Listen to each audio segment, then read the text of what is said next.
आप सबको मेरा जितेंद्र का प्यार भरा नमस्कार। मी आधी विचार केला होता की मी मराठीत बोलणार, पण हल्ली सवय नसल्यामुळे इतकी चांगली बोलू शकत नाही, तो फुटेज खाईन। त्यापेक्षा हे बरं आहे की मी हिंदीतच बोलू। चालेल ना? चालेल। मेरी माँ और मेरे बाप पिताजी, I was born in Amritsar. My mother went for delivery there. She delivered me. And my father used to live in Bombay, Girgam. So we came to Girgam Chal. I spent first 20 years of my life in Girgam. I may be repeating so many things because you must have seen me talk about my Girgam days on some shows or the other.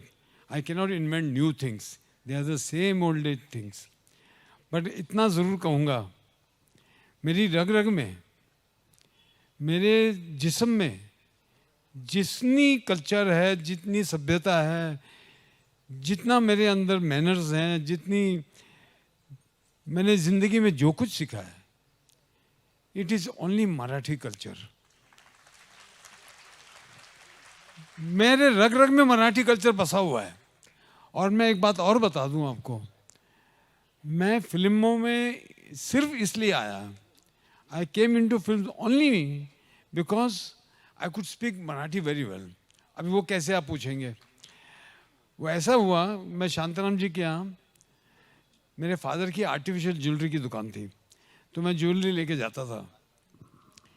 तो एक दिन मैंने उनको कहा कि मेरे को shooting भी देखनी है। तो उन्होंने कहा शूटिंग ऐसे दिखाते नहीं है, आप काम करो, तो काम करते हुए शूटिंग देख लो। So anyway, cut the story short, मैं उनकी पहली पिक्चर सेहरा, मतलब मेरी पहली पिक्चर, उनके साथ काम किया जिसमें मैं जूनियर आर्टिस्ट था। उस पिक्चर के दौरान मैंने शांताराम जी की इतनी चमचागिरी की, आपको बता नहीं सकता हूँ। मुझे अवार्ड मिलना चाहिए चमचागिरी का।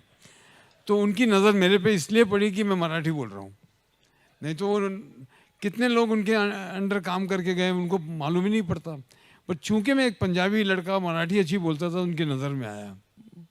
तो वहाँ से गिरगाम में मैंने पहले 20 साल काटे। और कल्चर क्या था? कल्चर यही था, कम में जियो बट भरपूर जियो, and moral values were very high.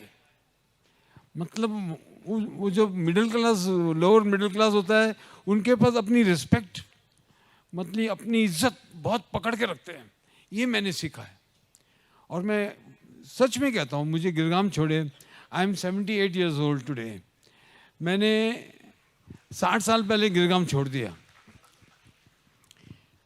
But उसके बाद मैं एक्टर बना, कामयाब हुआ, नीचे आया, ऊपर गिरा, सब लाइफ में हुआ। लेकिन मैं आपको हकीकत, ईमानदारी की बात बताता हूँ, मेरी ज़िंदगी के सबसे अच्छे पल, most momentous moments, the most happy moments, the best part of my life was those 20 years. Beautiful. क्या होता है मैं बताऊँ, when you grow then you come to know what you have left behind. अब मैं जिस बंगले में रहता हूँ मुंबई में, मुझे मालूम नहीं है, मैं 30 साल से वहाँ रह रहा हूँ, मुझे मालूम नहीं मेरा नेबर कौन है। गिरगाम में जब रहता था तो मेरे घर में ट्यूबलाइट लगी, पूरी बिल्डिंग देखने आई थी। अहो यांच्या घरात ट्यूबलाइट लागलाय, क्रॉम्पटनचा फॅन लागला है। वो देखिए छोटी छोटी चीज़ों में कितना नशा था, कितनी बड़ी बातें थी, वो सब गायब हो गया।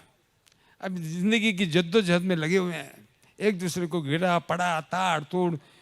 जिंदगी के इस मोड़ पे आके, मतलब अभी पैकअप टाइम हो गया है, जाने का वक्त आ गया है, जाना सबको है।